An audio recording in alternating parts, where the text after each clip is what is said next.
আমরা যে প্রিয়াঙ্কা চোপড়াকে নিচ্ছি, আমরা যে নওয়াজুদ্দিন সিদ্দিকীকে নিচ্ছি, এটা কি জানেন? এটা কি আপনি জানেন?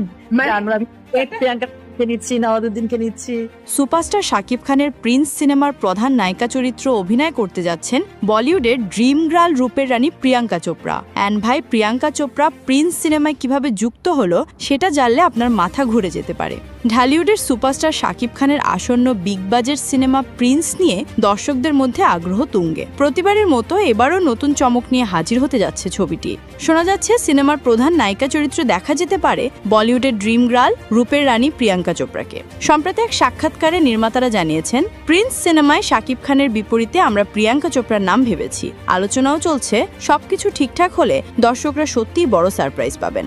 যদি এটি সত্যি হয় তবে এটি হতে যাচ্ছে ঢালিউডের ইতিহাসে এক বিরল অধ্যায়। কারণ বলিউডের বিশ্ববিখ্যাত অভিনেত্রী প্রিয়াঙ্কা চোপড়া প্রথমবারের মতো বাংলাদেশের সুপারস্টার শাকিব খানের বিপরীতে কাজ করবেন। আমরা যে প্রিয়াঙ্কা চোপড়াকে নিচ্ছি, আমরা যে নওয়াজুদ্দিন সিদ্দিকীকে নিচ্ছি, এটা কি জানেন? এটা কি আপনি জানেন? আমরা প্রিয়াঙ্কা নিচ্ছি, নওয়াজুদ্দিনকে নিচ্ছি।